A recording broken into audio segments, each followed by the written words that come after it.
I was a typical unpopular girl at school. I had zero friends throughout the first few years of high school. I was probably the most unpopular girl at the school. I don't know why. Maybe it was because I was boring. Maybe I was too much of a nerd. Or maybe it was because I was poor. Either way, I was unpopular. But all that changed, and I ended up dating the most popular guy at school. Wonder how? Stay tuned to the end of the video to find out. But before I go on, make sure you like and subscribe and hit that notification bell. If you do, you will become popular by the end of the week. Trust me, it really works. Even though I was the most unpopular girl at school, I had a crush on Tony, who was the most popular guy at school. Tony had it all. The looks, the brains, the athleticism, the charm. He was basically perfect, and I was in love with him. Every night I would write in my diary fantasies of us getting married and having children, but I knew it would never happen.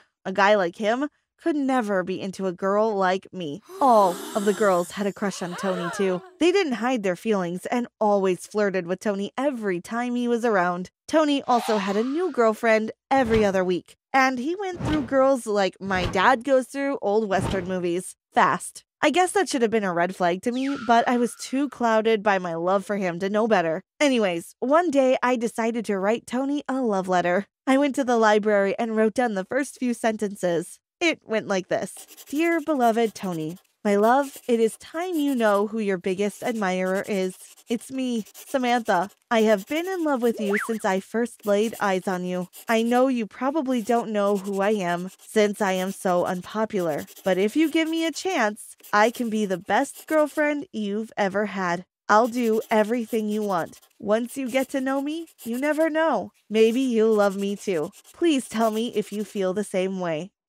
But my love letter was cut short when a group of girls entered the library. I looked up and rolled my eyes. It was Cherry and her squad of copies. They were basically the plastics from the Mean Girls movie, all wearing pink and bullying any other girl who stood in their way. Cherry was Tony's current girlfriend, and she just loved to flaunt her status in front of everyone, especially me. I looked away, trying to avoid contact, but Cherry spotted me. She strutted over with her high heels and snatched my letter right from my fingertips.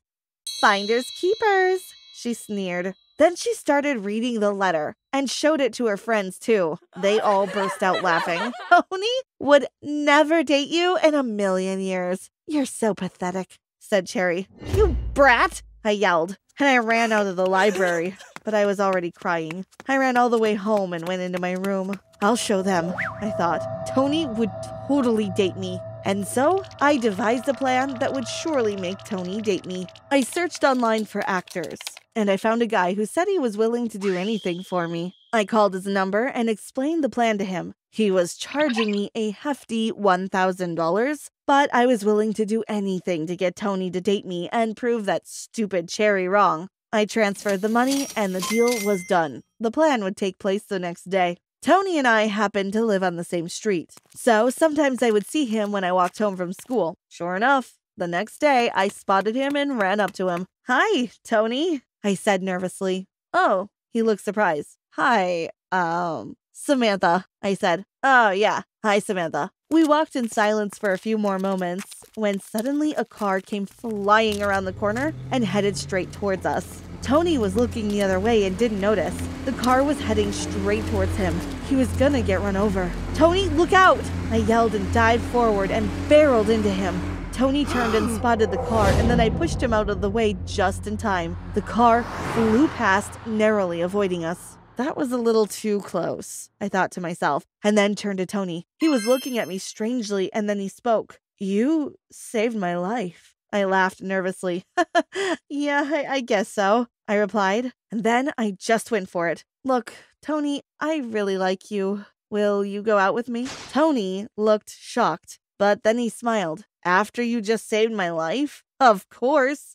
I almost couldn't believe what I was hearing. Tony was willing to date Me? Dreams really do come true, I thought happily. After that eventful day, Tony and I started dating. He had immediately dumped Cherry without a second thought, and I really enjoyed walking hand in hand with Tony down the school hallways. Everyone stared because they couldn't understand why the most popular guy would date the least popular girl. But I didn't care. I was finally with the love of my life. Things were great at first.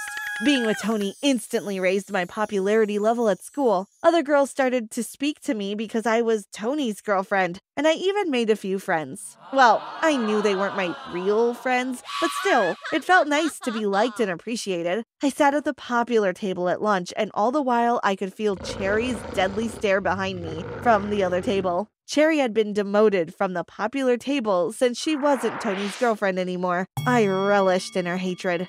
I had proved her wrong. I guess you know by now that I hired that actor to drive that car and fake running over Tony. Maybe you did, maybe you didn't. Whatever the case, that's what I did. That's how I made Tony date me. Now, I realize how stupid that was of me. What if Tony had been killed? What if I had been killed? So many things could have gone wrong that day. It was just very lucky for me that they didn't. Anyways, I was fine with Tony only dating me because of my fake act of heroism. I had him all to myself. So what was wrong with that? I loved being his girlfriend. I loved the popularity. I loved all the girls' jealous stares. But there was one thing that really surprised me. As it turned out, I didn't really love Tony. I mean, the first few dates were great, but then they started getting really boring. Man, Tony could be such a bore sometimes. He only spoke about himself, and never once did he ask any questions about me. It was like he didn't care about me at all. And the guy was also quite a jerk. He gossiped about all of his friends and all of his past girlfriends. And the amount of secrets I learned in the time I dated him is probably enough to fill a whole Olympic swimming pool. It was crazy. Tony and I also didn't have that much in common. He was popular, I wasn't. He liked sports, I liked reading. We were polar opposites. And Tony didn't put much effort into finding out about my interests. I got bored real quick. But the problem was, I couldn't just dump him. First off, everyone would hate me for it. If Tony dumped me, sure, everyone thought that that was fine since he was the most popular guy at school. But if I dumped him, the least popular girl dumping the most popular guy, well, everyone would hate me for the rest of my high school years. And I could say goodbye to the popularity I had gained. I knew it all depended on Tony, and so I decided to keep my dissatisfaction a secret and continue to date Tony. Other girls always complained about how jealous they were of me, and that's when I thought of a plan. There were two main problems in my life. A, I had to date Tony. And B, I was very poor. My parents both had dead-end jobs and worked long hours for little pay. I suddenly thought of an idea that could solve both of my problems at once. I could rent my boyfriend out to other girls. I believed I was a genius. Whenever a girl approached me asking about Tony, I would say, "Do you want to go on a date with him?" Usually the girls would be shocked and suspicious, since it was very strange of me as Tony's girlfriend to say something like that. But when I explained how they could go on a few dates with Tony for a small payment, they were immediately on board. No one asked my reasoning for allowing that. I guess they were just more excited about getting to date Tony. The next tricky part was getting Tony on board. I had to do it in a way so he had no idea what was going on, because otherwise he would dump me and I would immediately lose all the popularity I had worked so hard for. So, I would organize dates between Tony and I and cancel at the last second. Then, while Tony was at the location of the date, let's say the park, I would send one of the girls, the paying clients, to his location, and thus they could enjoy a date. Easy peasy. For a while, this worked out really well. I had a bunch of packages for dates with Tony, and I was pulling in thousands of dollars a month. I gave most of the money to my parents, and when they asked where I got it from, I told them I got a job at a local grocery store, when in reality, I was just renting my boyfriend. But then it started to bother me how willingly Tony was meeting up with the other girls. He was cheating on me, and he didn't seem to care. I half expected Tony to stop after the first few clients I sent to him, but he didn't. Every day he cheated on me. He thought I had no idea. But I knew. Heck, I was the one organizing it all. Why would he do this to me? Didn't he love me? And that's when I snapped. I had to get him back for this. He couldn't just cheat on me and get away with it. I was really angry, and I didn't care if I ended up losing my popularity. I wanted revenge on my boyfriend. For the next 10 clients, I started attaching recorded devices to their clothing to record their dates. Then when they returned, I would download the footage and edit them into one video, a compilation of all the times he cheated on me. Then came the next phase of my plan.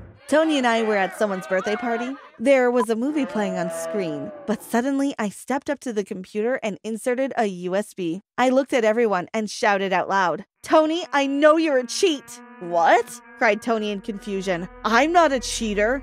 "You cheated on me many times," I accused. "Don't deny it." "I swear I didn't," he replied. I shook my head, then pressed play on the video I had edited. There, everyone had a clear view of all the times he cheated on me and flirted with other girls on his dates. Tony's mouth fell open in shock. I loved watching his face flare up in embarrassment, but then his face changed. "Fine," he said. "If you want to embarrass me in front of everyone, I'll do the same to you. I know that you hired that actor to pretend to run me over, just so you could save me." My jaw dropped. "How did you find out?" "I ran into him at a supermarket and I recognized him as that crazy driver," said Tony. "After a while, I made him confess the truth to me." "That's it, Samantha. We're through." "Fine," I shouted. "Fine," he shouted back. And ironically, in the end, neither of us ended up popular. Turns out, no one could deal with our pointless drama, and both me and Tony were left behind by the other kids. We both became unpopular because everyone figured I was such a manipulator, and Tony was such a jerk. That wasn't the ending I expected.